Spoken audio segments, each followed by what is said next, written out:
All right, we're live. All right, so it's always been a tradition that Bart is joining us, and he typically comes to Belgium once a year, typically for Techorama, and normally has a full room of what was the last time, 800 people in front of him. So when we were creating the agenda for VisugXL, and we thought it's a special year already. So why not let Bart make a special appearance? And so we have live from Seattle, Bart joining us, who's going to be teaching us a thing or two about C#9. So Bart, 100, almost 200 brains are now still waiting for and are hungry for C# knowledge. So enlighten us, please. All right, sounds good. Thanks for the nice intro, and I'm very happy to be here today. Unfortunately, not in person, physically, but you know, we'll make it work over this virtual channel. So I thought, you know, I'd just give an overview of everything that's new in C#9 in a hands-on manner as usual. I don't have any slides or anything else prepared. I just opened up over here the C#9 specification proposal, which you can find on MSDN, or I think we call that docs.microsoft.com now. And here you can actually see all the new things that are coming up. And so I'm actually just going to demonstrate the most important ones of these. As usual, with newer versions of C#, we do have a whole bunch new features that are, you know, a lot of them are a little smaller than others, but there are a couple of them that actually stand out. And so we'll focus mostly on records, init-only setters. Also talk a little bit about pattern matching enhancements over here. And these are really the Excel-sized items. Now, other than that, we do have a number of smaller items. Some of them that are still in this camp of dealing with low-level programming, like we did all the way back in C#7. We started doing things to allow high-performance computing in C# using the span type and ref structs and those kind of things. So there's a little bit of a continuation on that theme. And then we have a bunch of features that deal with the conciseness of the language, trying Bart, to... sorry to interrupt you. We have some questions to increase your font size. Oh, okay, very good. You know, let me try to do that over Thank you. here. There we go. And so then we have a number of features that deal with reducing, you know, the verbosity of the language to make it more concise in places where we had a lot of ceremony that we didn't need. So, for example, lambda discard parameters, top-level statements, I'll show you in just a second as well, and target type new are all things that try to make the language more concise in places where it's been traditionally very verbose. So let's actually start with top-level statements, and I'm just going to switch here to VS 2019, the latest preview. This is a preview that I installed a couple of days ago. And the one thing I've done before we came online here is I've changed the target framework to .NET 5.0, which comes with C#9. So that's the only thing I have to do here to get the latest and greatest. And the first thing I want to do here is actually show you the smallest C# program that you can write today. So before C#9, obviously you can get rid of the namespace here, and you can actually get rid of args if you don't use them, and you can turn this whole thing into an expression-bodied function. And that's pretty much, you know, if I don't want to use using system, I could use system.console. And that's pretty much the smallest you can actually get today when it comes to building a program. Now, it turns out that this whole legacy of having a main method, which happens to be a method on top of a class, is all going back to the late 90s, you know, when we sort of thought, well, everything has to be object-oriented. We don't really have things like global functions. You know, everything is nicely encapsulated in a class. But of course, there's a bunch of ceremony here that's often not needed. And it turns out that we also have this other language called CSI for the scripting language. And let me actually try to find the font size here to also make that a little bit bigger. That may actually be screamingly big, but that's okay. We also have CSI here, the C# interactive, and this one actually has, you know, the ability to just write a top-level statement over here. So we have kind of two worlds of C#. Interactive, which allows conciseness, and you don't have to have all of this, ceremony at the top of your program. And then you have, the world of .cs files where you have to have this class around it. So with C#9, the simplest program you can actually write is simply this. This is an empty statement, and you see that there's no complaint here by the compiler to say like, well, you can't have, a CS file that doesn't have a class in it or anything like that. What's happening here is that this single statement, which is an empty statement, becomes the body of the main methods, and we actually synthesize a main method for you. So when you actually want to show somebody what's a small C# program that you can write, it's a simple semicolon. Now, of course, you don't want to write that. You want to write system.console.writeline over here, hello world. And, this is now, the hello world in C#. You don't have to have, the class around it, static void main. You don't have to explain people all of that stuff when you're teaching somebody new. And if you're writing, a program with an entry point, well, if you have program.cs, you could actually simplify it simply to that as well. So when I just go over to ILSpy over here, you'll actually see that this thing generates all those top-level statements into some main methods, which is unspeakable. It's a compiler-generated main methods. It takes in the args as well. So there's actually a hidden keyword over here. It's not a keyword, it's a hidden variable. So you can actually still access args that's implicitly in scope in top-level statements. You can also return a value if you like, and then we'll synthesize a method that returns int instead of void. And you could even do over here, await task.delay, let's say, of 1 millisecond. And then we'll synthesize an async main method for you as well.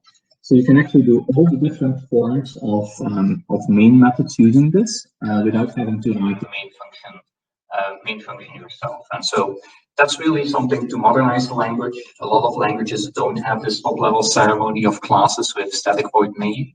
And so this actually provides a nice convergence between what you can do in C# files or CS files and what you were already able to do at the C# interactive prompt as well. So that's a very small feature that's just about improving the conciseness of the language.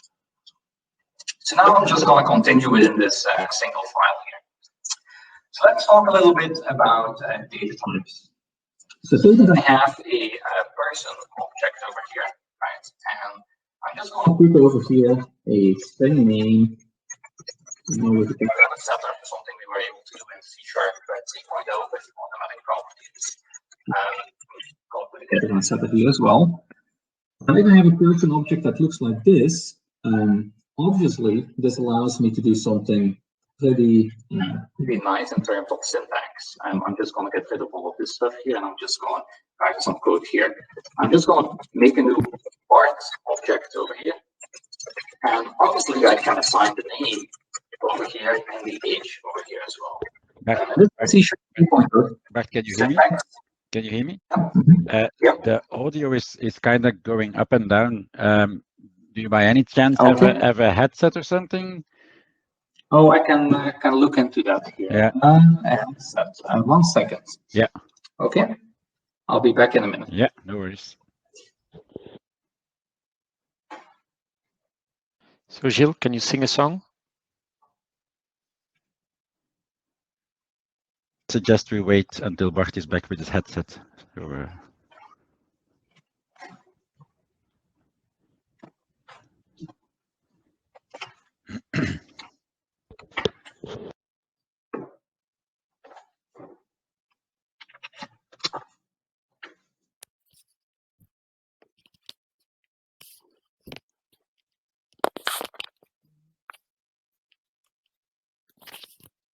I'm not sure if this works. Do you hear anything? yes. Did it switch automatically? Because normally it doesn't switch automatically. You probably have to change it in the little settings thing at the top right of the screen. Inside of Pine. Okay. Next to the live button, you probably need to go in there, in the settings thing there. I think you'll need to switch there.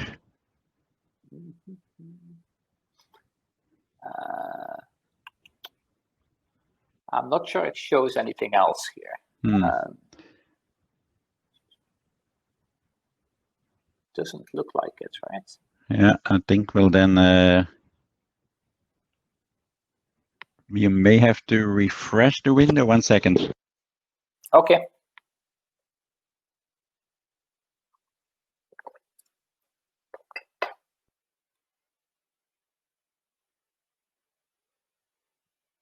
It has a very nice effect. Yeah, I think we can try if it works, but I'm not sure if it's actually picking up on your new microphone. We'll see. I'll Okay. Yeah, let's see.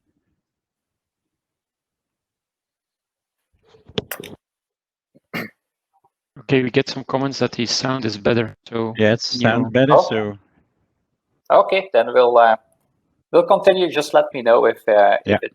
Yeah, sounds good. Yeah. Okay. Okay. Yeah. So back to this piece of code here. What I've created here is a new person instance using object initializer syntax that was introduced in C# 3.0. And well, clearly it's a pretty concise way of doing things, and it's also pretty self-explanatory because you see the name and the age property over here. Now, unfortunately, it suffers from one big drawback, namely that this Bart object is not immutable. So if I go to Bart and I can actually change the age to 22, clearly I'm mutating the current instance. And so we don't really have a good way of expressing immutable data types, which have a whole bunch of benefits, while still having this, concise syntax over here, or this self-explanatory syntax. If I want to make this thing immutable, I would actually have to throw in a constructor here that takes in like a name and an age. And I could use C# 7 tuple syntax here to actually assign name and age simultaneously to the name and age property. And now I could actually get rid, since C# 8, sorry, I could get rid of the setters over here and make those get-only properties. And before that, I would actually be able to also make these things private, of course, which is not the same. This is not immutable. I can still change name and age from inside the method within the person object or inside the person class.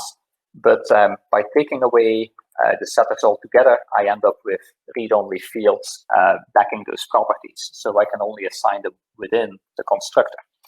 But as you can see, we have now gained the immutability. I can't assign the age property anymore, so that's good.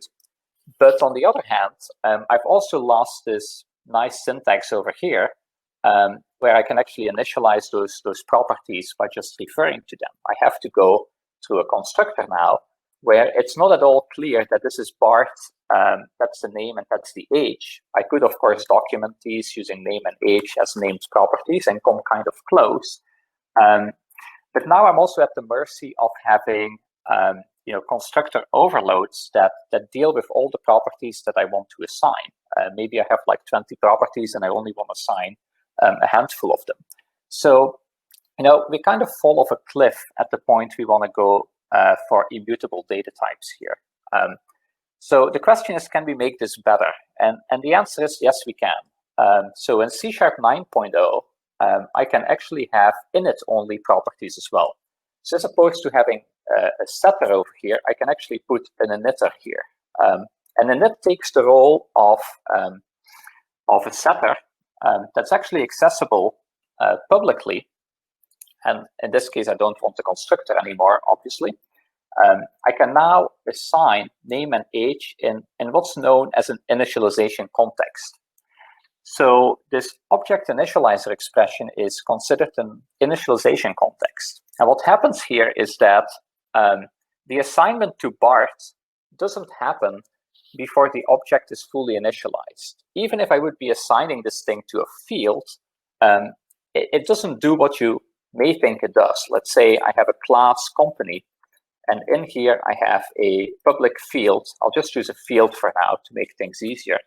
I have a CEO over here. say that I have my company, let's say Microsoft. I've just promoted myself to CEO apparently here. That was not my intention. But if I do msft.ceo equals new person, nobody will actually ever see the person object initialized, but the name and the age not being assigned yet. Because what happens here is really it creates a temporary and then it assigns the temporary to the CEO field.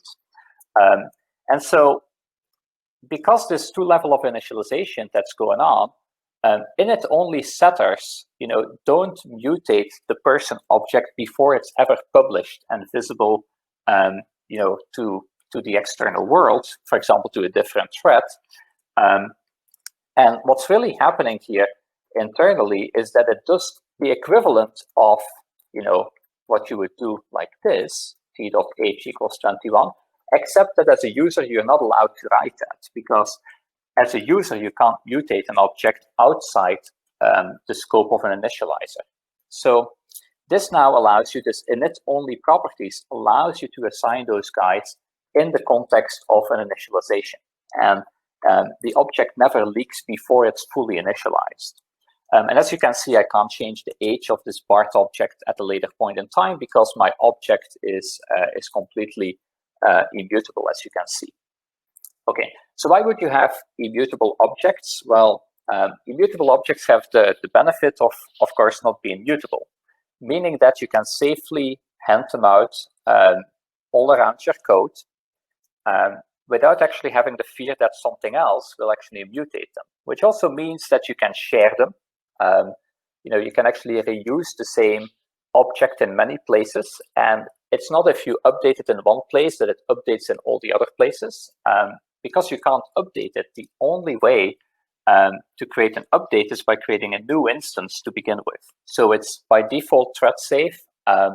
Multiple writers can't come in. We can only have readers effectively that look at the fully initialized objects. And in fact, all of Roslyn, the compiler behind C# is actually built around immutable data objects as well. So this actually is a way of allowing you to build immutable objects, but still have, niceties like object initializer syntax. Okay, so let's actually just take a quick look at ILSpy to see how this person object looks like.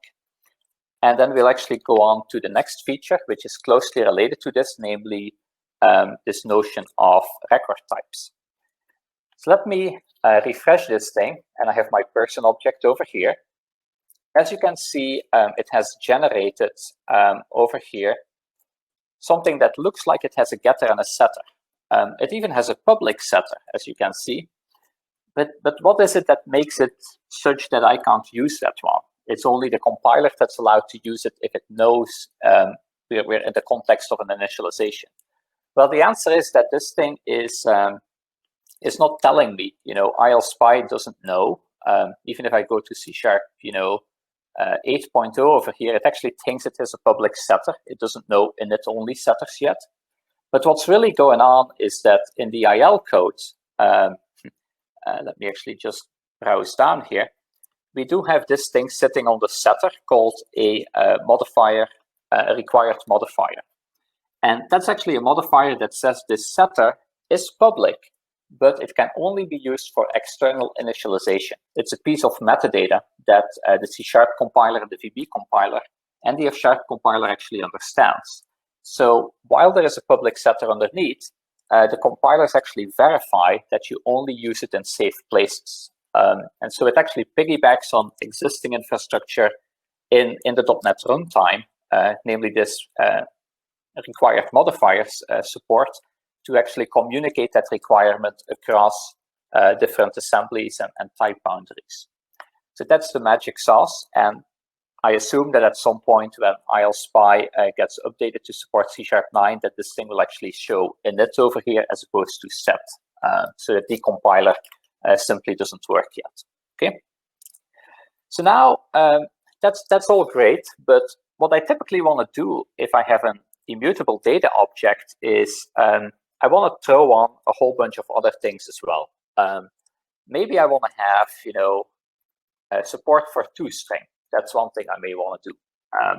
and just create something that's easy to print as objects. And of course, I can use beautiful string interpolation over here, and construct something that maybe says name equals the name, comma, age equals the age, something like this. And that's maybe the least of my concerns, creating a simple two-string representation. But maybe I also want to have value equality, meaning that two person objects that happen to have the same name and age are equal, provided that their name and age are the same. So if I want to do that, I have to implement Equatable, right? Equatable of person.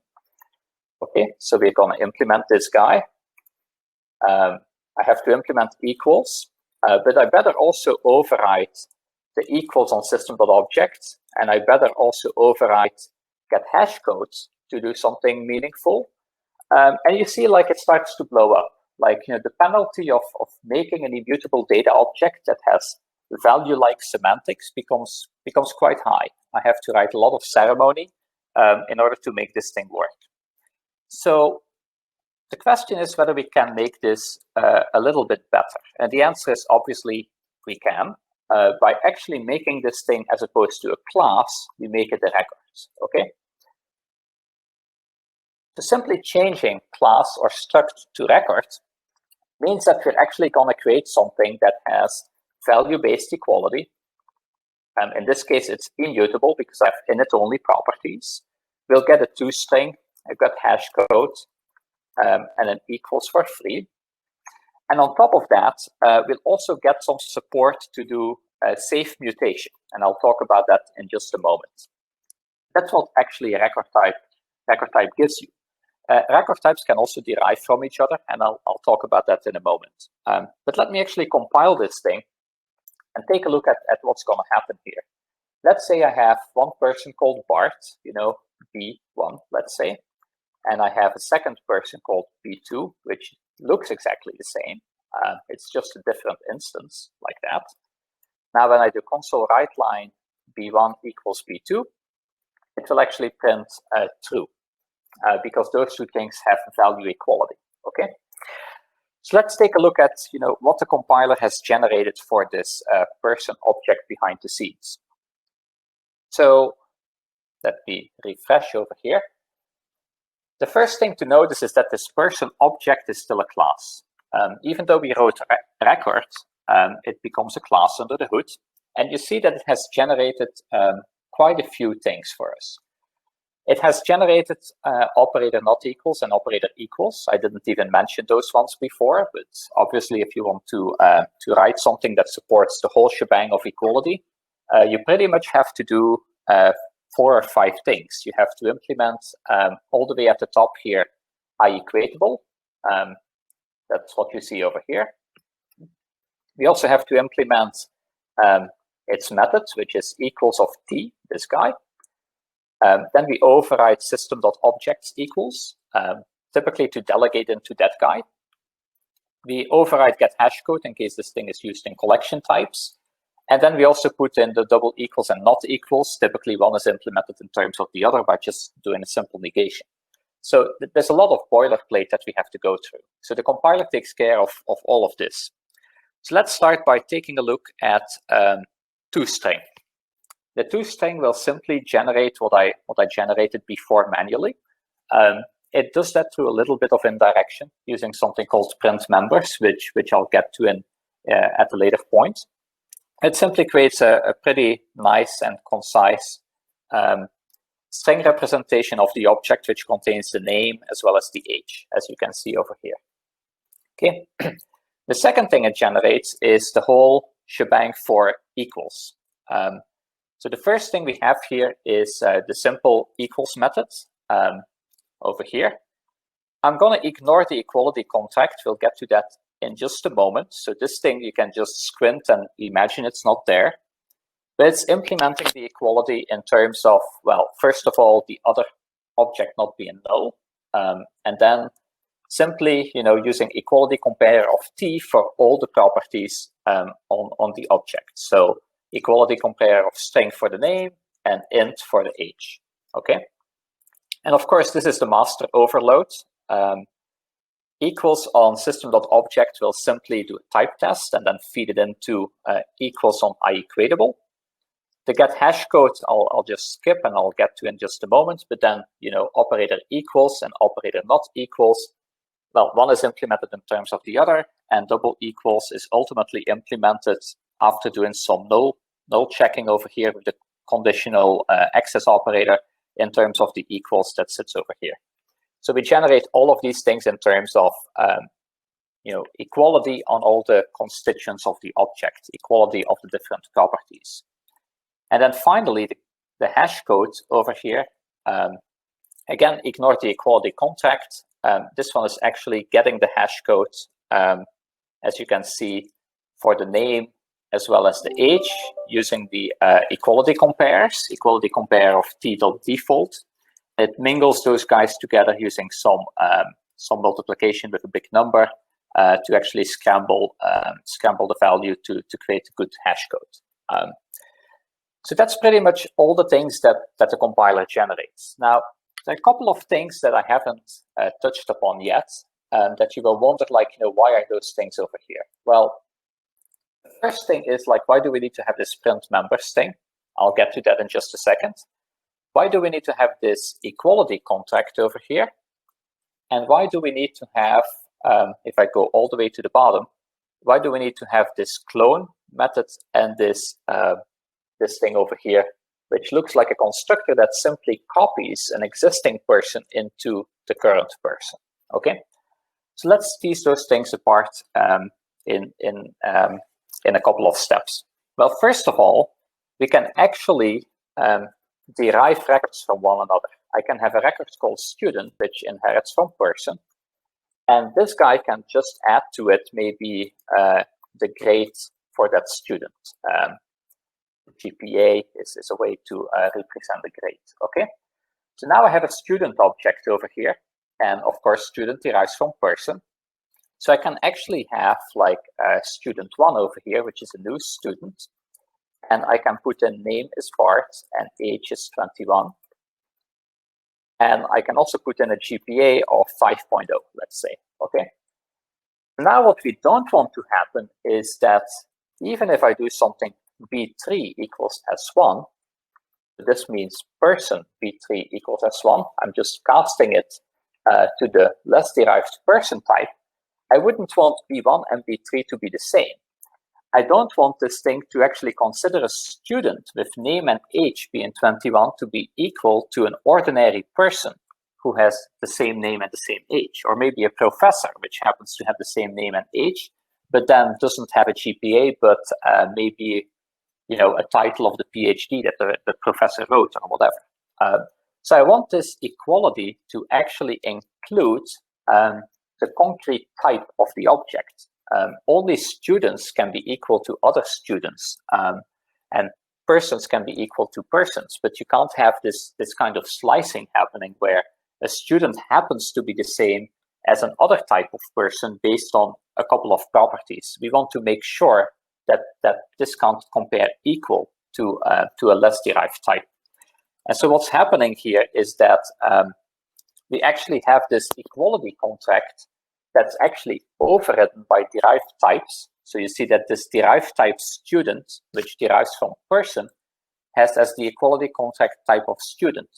So when I go through the equality operation all the way down on person, it will call this virtual equality contract on the current instance, as well as the other instance that's passed in, which actually amounts to comparing two type of expressions. And so only if the concrete most derived types match will the equality actually return true. If the two most derived types don't match, equals will always return false. So that's the thing that incorporates the equality on the type basis. Okay, the second thing that I want to point out is this whole clone business. And this has to do with safe mutation. Okay, so let me go back to the code and actually say, well, all of this is great, but now that the whole thing is immutable, if I want to make changes, I actually need to create a new instance. So let's say I want to create a new student, right?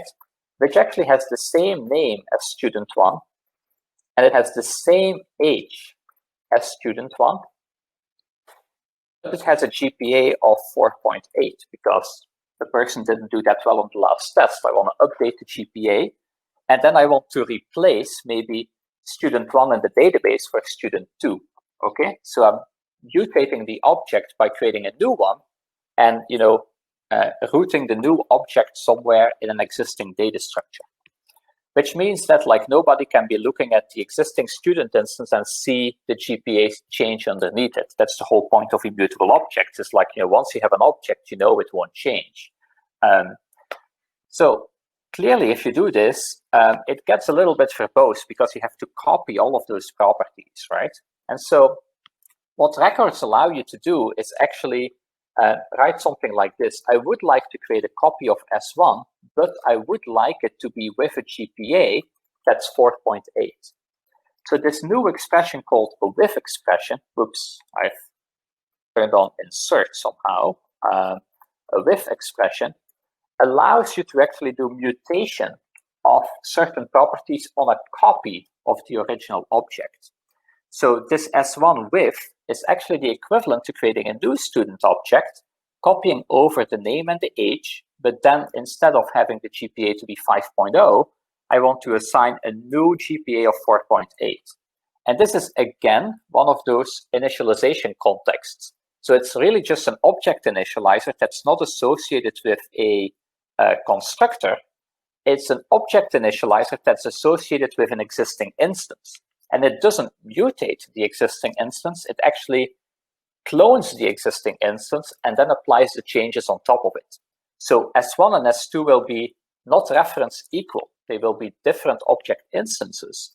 And one will have, GPA 5.0 and the other one will have GPA 4.8. So we're kind of forking, the road here by having two students. And maybe I will discard the old student at some point and just use the new student object. That's, by the way, what happens all the time in Roslyn. Like, as I'm over here, like just inserting an exclamation mark, what's really happened is that the syntax tree of this whole document has been copied. And now we have two copies of the whole document before my change and after the change. And the one after the change just has, cloned the whole syntax tree except for this particular comment here, now having an exclamation mark in it. Okay, and so we have those two worlds going on over here. In fact, when I click on this light bulb over here, I would have to do something like this. What's happening here is that we have the same syntax tree, two times, cloned, but in one version of it, we've actually substituted var for student, and in the other version, which is my current document, I still have var sitting there. And because I have two copies of the document with one change applied to it, I can create a diff between the two of them. So that's all powered by immutable data structures itself, like record types. So let me take a look at how this whole with thing works. If I compile this thing, and we go to ILSpy, and I go to my synthesized main method, which sits in my synthesized program, you see that I have my student S3, which is Bart 21 5.0. My with expression has actually turned into those two lines over here. What it does is it says, take the existing student S3 and call this compiler manufactured clone method on it. And this clone method will create me a copy of the existing student into a new instance. And then I can apply the mutation on top of it. And it's only after the mutation happens that this object is published into the local variable. So nobody can see this new student still having GPA 5.0, and then all of a sudden it changes to 4.8. We have a new object, we apply the mutations, and then we publish it. Okay, so what does this clone thing do? Well, this clone method is a virtual. It's a virtual that exists on the base. It's a virtual that exists all the way on person. So whenever I clone an object, it will actually clone the more derived type. So even if I would be doing something like this, let's say student 3, it's actually using person B3 with name equals, or let's say age equals 22. Here I'm actually applying this with expression to something of type person. after I run this with expression, I still would like to get a student back.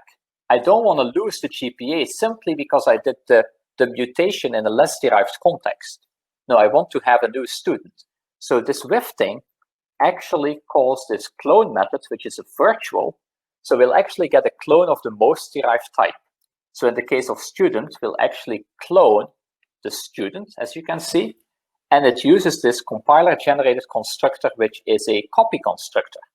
Given an existing student, we're going to clone all the properties on the person part of it. So we're going to clone the name and the age. And then on top of that, we're also going to clone the GPA. So that's actually a constructor that allows you to copy field by field the contents of an existing instance into a fresh instance. And so this clone method is actually the thing that does that. But actually, because it's virtual, it allows us to actually clone the most derived type in all circumstances. So that's what's going on here. And this also explains this whole print members thing that we had before. This whole print members business actually is also virtual.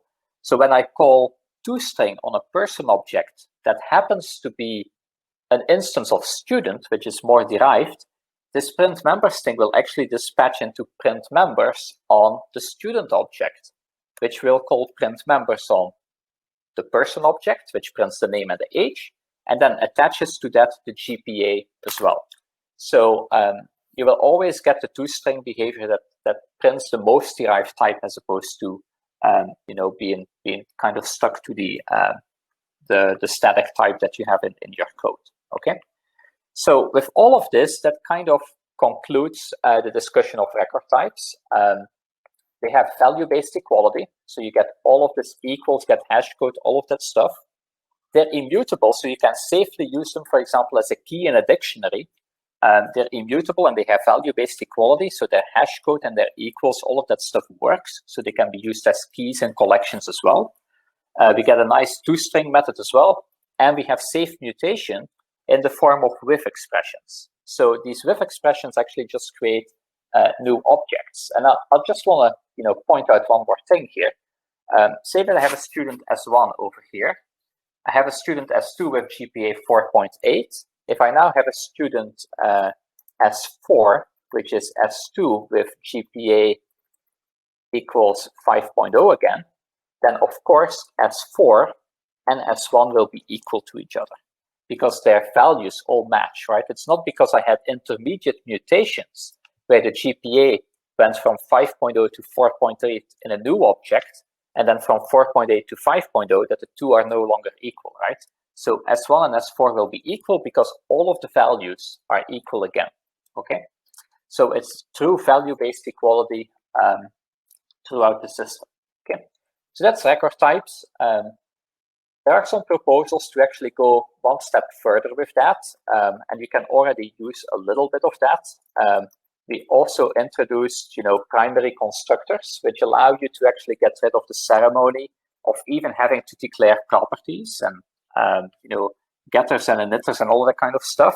So if you just want what's called a positional record, which has all the same properties on, deep value-based equality, immutability, having a nice toString method, all that kind of stuff, but you don't want to write the properties and you want to have positional arguments in a constructor instead, then you can write a positional record like this. And this generates all the same things, but in addition to that, it also generates, assignments out of a constructor.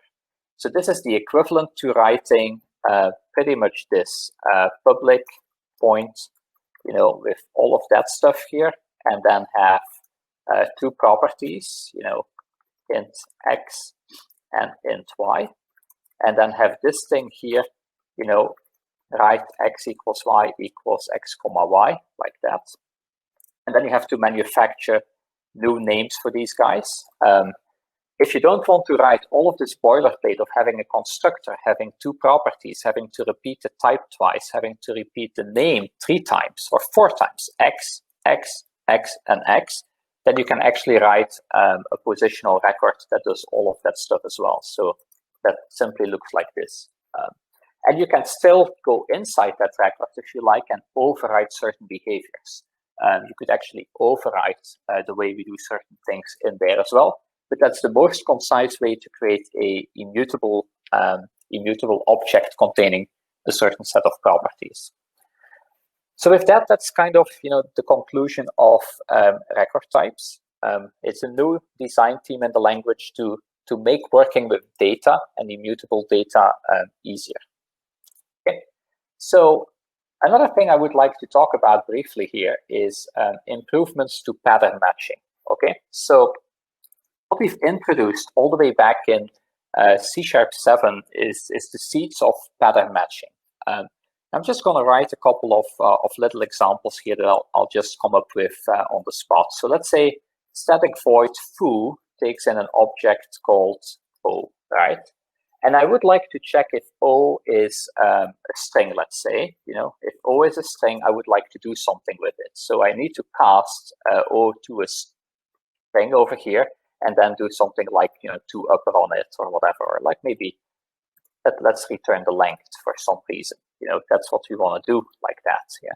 And in the other case, if O is an int, I want to return casting to int of O like that. Else I want to return 0, let's say. Something. Okay. Well, all of this ceremony over here we've already made better in C#. In C#7, right? We've made this whole thing into pattern matching. So you can say use pattern matching here, and it will actually do something like this. If O is string s, then return s.length, like that. And if O is int, I can also make that into a pattern like that. If O is int x, let's say, return x like that. And after you do all of this, those is expressions can also be used in switch expressions. So you can actually convert this whole thing to a switch expression like this. So we're going to switch O on strings and ints and all the rest like that. And then, of course, I could go one step further and make this whole thing a expression-bodied function. So it becomes a lot more concise, and actually all I had to do is just use the light bulb over here to refactor my old code into new code. Now, there's a couple of things that we were not able to express with this new thing. So let's say I have a new method called bar over here. One thing we have is like the is expression. And it's often used to actually check if something is reference equal to no. I want to throw an exception, let's say, right? But maybe I want to do something in the case O is not no. Well, then you have to write it like this, right? In C#7, if O is not null, I want to do like console write line, whatever, hello, something. It's a compiler demo, so I'm just making stuff up, right? Now that's not very neat over here. The fact that you have to, put parentheses and put not over here. So we actually introduced this new pattern, and we don't have a refactoring for it yet. It's called a negated pattern with not. So you can write something like if O is not null. Now that's different. In this case, it's the same as writing not equals. But if you have an object, of some more derived type that has a custom operator overload for like, equals and not equals, then, the is checks for null are actually based on reference equality as opposed to calling operator overloads. So that actually gets away with things in the past where you did a pure null check, you actually had to downcast something like an object to null in order to do it in a reference equality manner. So this is check is pretty handy, and we can now also have the negation of that. Now, this not works for every single pattern. So you can actually do things where you actually negate existing patterns if that makes the code make the code easier.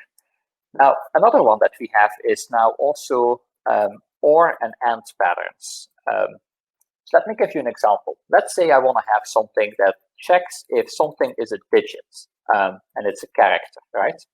What I can do here is I can say C is larger than or equal to 0 and C is less than or equal to 9. And that works totally fine. And I can also do something like, is letter, like this, is letter, right? character C is larger than A and it's less than Z, or it's larger than or equal to A and C is less than or equal to Z, okay? Now, if you look at this whole thing, I'm kind of lucky that we're dealing with C over here and not something more complex, because I'm repeating this C 4 times, right? I'm actually repeating it, in all those Boolean conditions over here. Maybe this thing would be, a string S, and maybe I would say starts with letter, and then I may actually have over here S0 is larger than equal, and just copy that expression all over the place, right? And if I don't want to do that, obviously I need to create a method body and evaluate S0 once, assign it to a character local, all that kind of stuff, right? We can actually do this better. We can actually say, with an is expression, we can have an expression on the left and say, if S is larger than equal to A, or it's less than that, and it's less than that, or it's larger than equal to that, and it's less than or equal to Z. So I'm only repeating the thing on the left once, and I can also throw in some parentheses if that's what I would like to do. So I don't repeat this expression multiple times. So I can actually match this left-hand side against, and now you see a whole bunch of things. These are relational patterns. You're not just checking for equality, but you're checking for inequalities. And we also have, disjunctions and conjunctions in the form of and or, like this. Now you may wonder, why do I want to use that? Well, and I also do it over here, C is like that, and it's less than 9, like this. So those are new relational patterns. But the thing to realize is that everything that occurs to the right-hand side of an is can also be used in a switch statement. It can also be used as a case in a switch expression. So let me say I want to have a little, static void parse, which takes in a string S. And say I want to parse based on the first letter in this thing. So I want to do something like, switch on S0, right? Now I can actually simply do this, I can take whatever is the right-hand side of my C is over here, and I can simply use it as a case. I can now say over here, console, right line, it's a digit. And then the second case, I want to say it's a letter by simply taking this whole thing over here and putting it over there. And I can get rid of those cases. I can actually make this thing into a switch expression. I can use lambdas over here. Well, not lambdas, the lambda symbol. And I can actually simplify my whole parser into something that looks like this. And maybe I can return things as well out of this thing. Let's say here I want to return that it's a digit. Oops. I want to return that it's a digit. And here I want to return that it's a letter, like that. And then I can just return this whole thing out of here, have my parse return the type of the token that it saw. And now it actually says over here that I'm not dealing with all the possible values in the input type. So that's the nice thing you get out of all this pattern matching stuff is we can actually build out a table that actually checks if you're covering every possible range in the domain. So this is a character, and a character has a whole bunch more things that fall, outside the ranges that I'm handling. It actually gives me even an example. It says, for example, the pattern \0 is not covered. Okay, well, that's the null terminator, right? So that's, end of file, okay? Now it's still going to complain, saying well, at some point, it will complain here saying, oh, well, Unicode character 1 is not covered. So I can throw in something like this, it's something else. It does the exhaustiveness checking to make sure that you're covering all the different cases, even in the presence of patterns that involve relational comparisons. It also does this, in fact, if I say over here, if it's 5, I want to print 5, it's actually going to say, well, this thing that can never happen because the previous case actually already covers the case of 5. So this is dead code, this is not reachable. So it does all the analysis of the entire domain to actually figure out that you're covering every possible option and you're not covering something more than once, because then you have something that's unreachable, right? So this actually adds to the patterns a whole bunch more capabilities. Okay. And we can actually turn this thing into an expression body as well, if you like, and we end up with something that's as small and concise as this. So in a nutshell, we now have things like and, or, and not. The reason we don't have, double ampersand, that's an often asked question, or like this over here, is that, there's a whole bunch of ambiguities in the grammar of the language that would come up if we allow that. Because the right-hand side of patterns can potentially have expressions as well. And so we actually end up in situations where things can become very ambiguous. So the pattern matching language actually uses the tokens and, or, and not. And it's actually something that just describes the conditions that you want to have. They actually don't necessarily get evaluated as a double ampersand. In fact, the way they get evaluated is by building out a big switch table that deals with all the possible cases in an intelligent manner. So we'll build out a decision tree that actually will locate the correct arm of the branch or the arm of the switch statement as efficiently as possible. So that's actually additions to the pattern matching language. So now I'm just going to switch back to not this dizzying thing, but to the specification over here. To just point out the things we actually talked about here, and then sort of just draw the attention to the things we don't have time for. So I talked about top-level statements briefly, allowing you to get rid of static void main. We talked about records and init-only setters, which are kind of related, in that init-only setters allow you to create immutable data types, while records actually allow you to get the conciseness of not having to deal with all the value-based equality. We have the pattern matching enhancements that we talked about. So like and, or, and not are some of the main enhancements there. There are a couple of smaller ones as well. Now, beyond that, we have some things for conciseness. So if you have a lambda expression, for example, I can actually open this up. If you have a lambda expression and you don't care for the parameter names because you're not going to use them, you can now use the underscore discard to effectively ignore those. And you can have as many discards as you want. They're no longer interpreted as variable names. So if you want to discard 5 out of 8 parameters of a lambda, you can just use underscores for these guys. We also have target type new. That's actually one thing that I can actually show you very briefly as well. So say that I want to create, say that I have a class, let's say struct X, just coming up with something here, which has a constructor, that takes in X and Y, whatever, something like this, right? There's a couple of ways to create some one of these guys, right? You can actually write, XX equals new X1, 2. You can write that, right? Let's assume that X is something with a very long name. I have a very long name, and it's bothersome to write out every time, right? And that's, of course, something you can actually have. Well, I have some verb here as opposed to time. That's a very bothersome thing that you end up with a lot with generic types, obviously. So what you can do in C#3 is you can put var over here.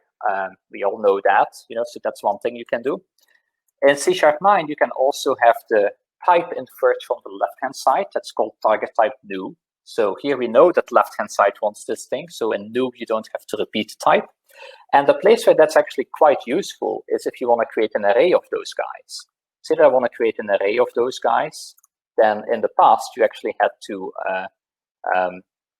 write this very long name tons of times. You had to write it over here, and there was no way to actually make that more concise. You have to repeat the type over here all the time.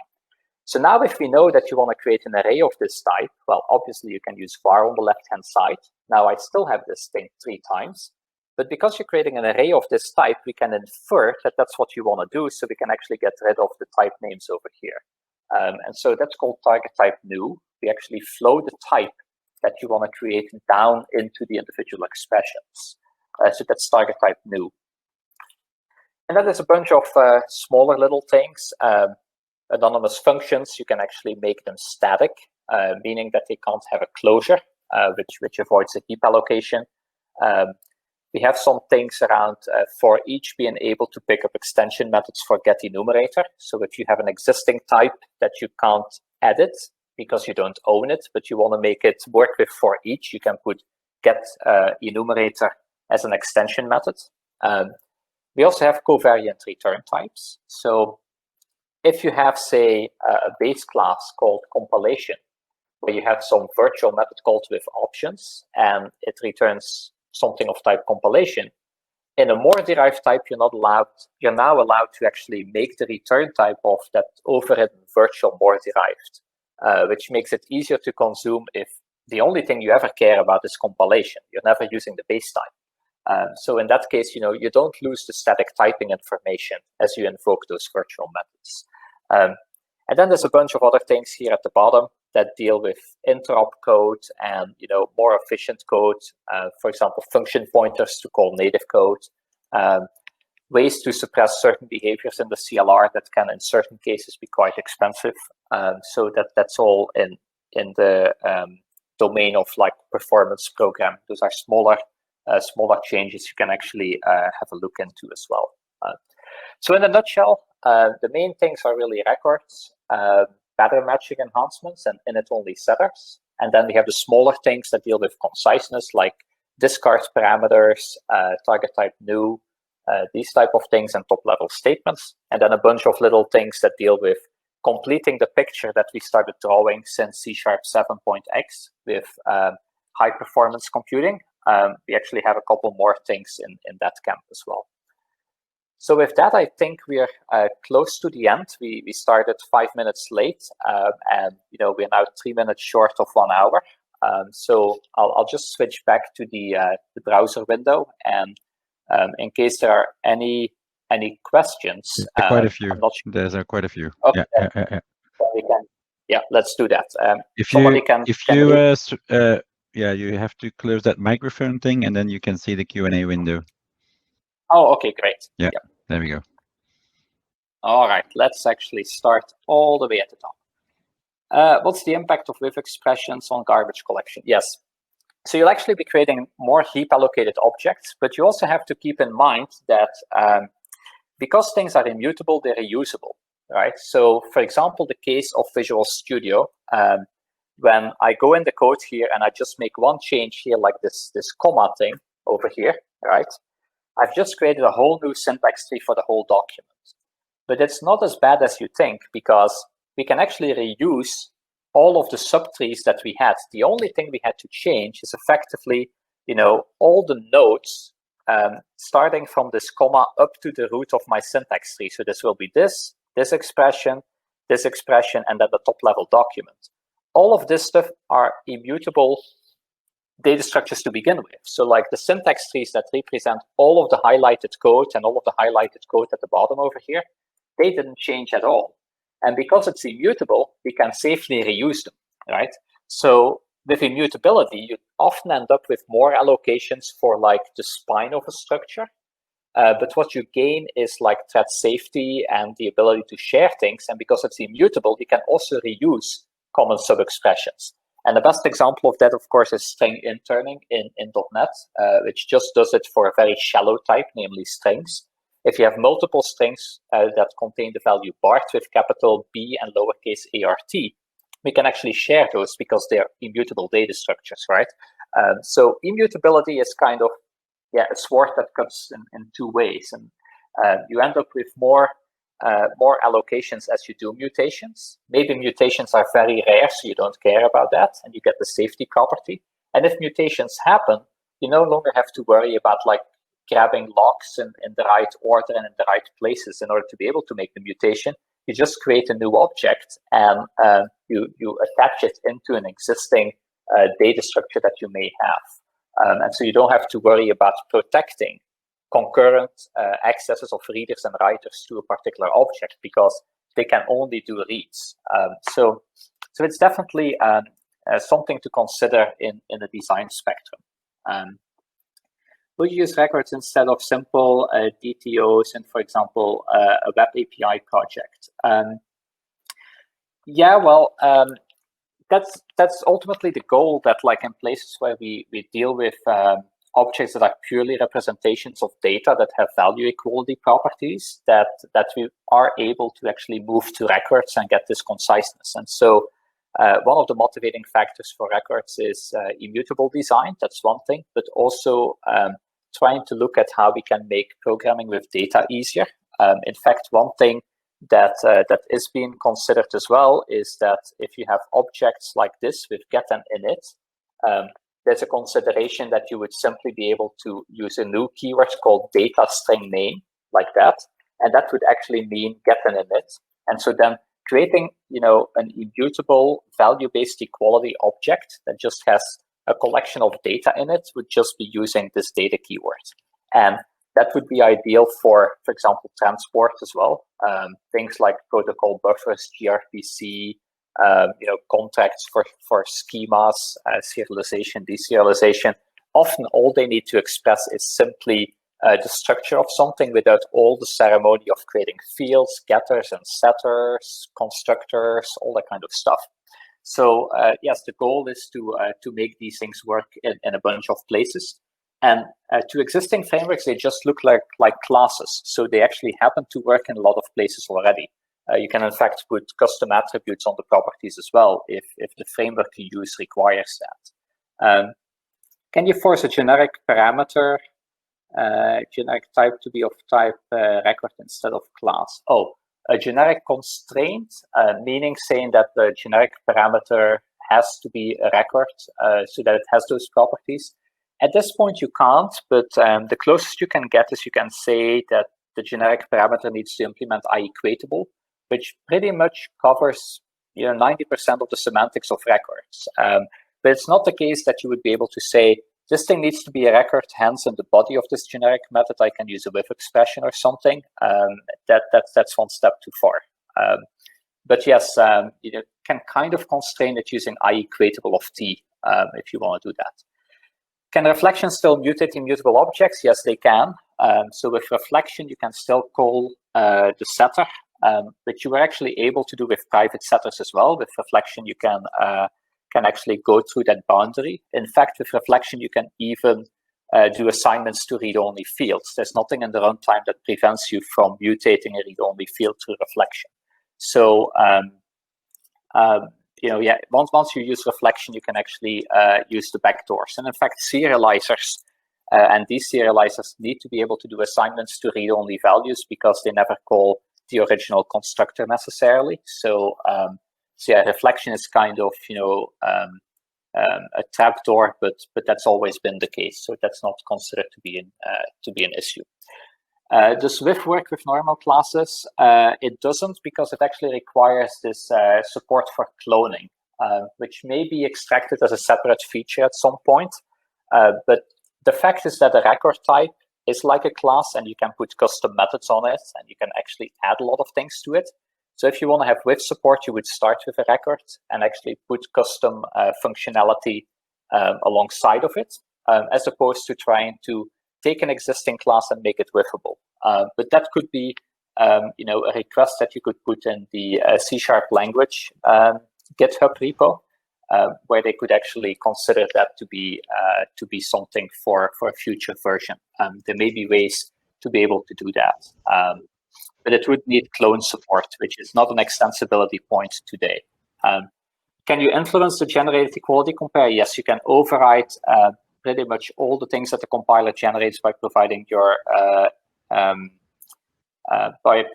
custom implementation for these things. So yes, you can actually influence all the behavior.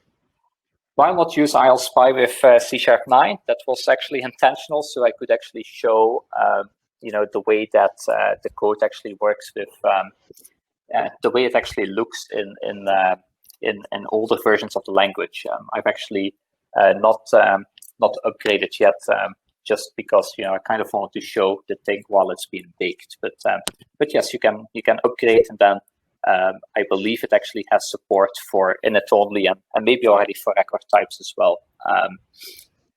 Is the feature available that when overriding a method, the return type can be more strict? Oh yes, that's the covariant return types. So you can totally, override a method in a more derived type and have the return type be more derived as well.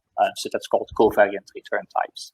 It's something that for example, Java had for a long time, and in C# we kind of missed out on that. And it turns out in some APIs like Roslyn, you have that pattern quite often, and you end up with ugly casts. And so we want to avoid ugly casts.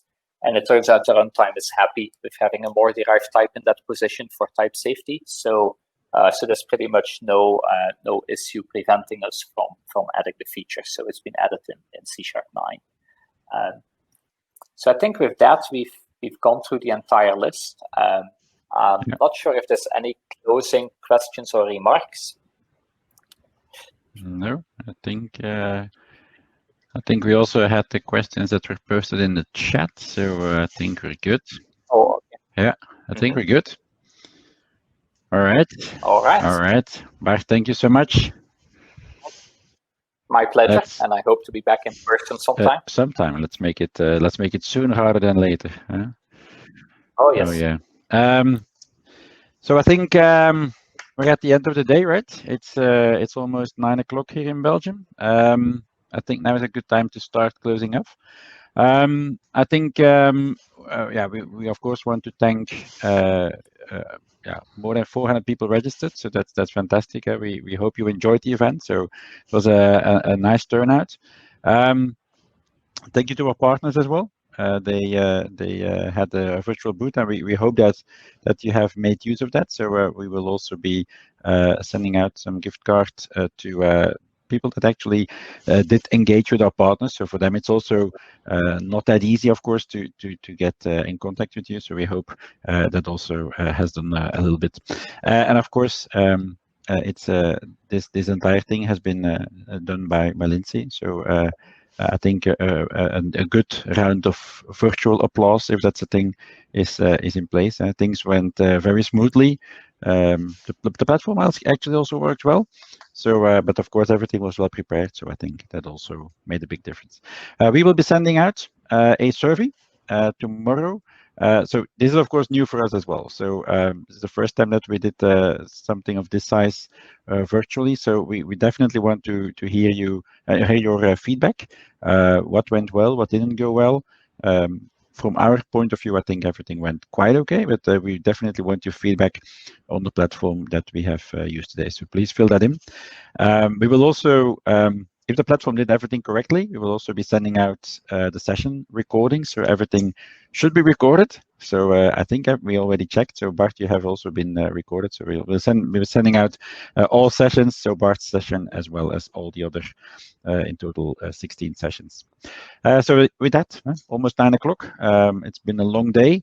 I think it's a good time to call it a day. We hope you enjoyed the conference. And I think we hope that it brought you some distraction in these difficult times. So I'd say stay safe and thank you for joining, and enjoy the rest of the evening, and stay safe. Thank you.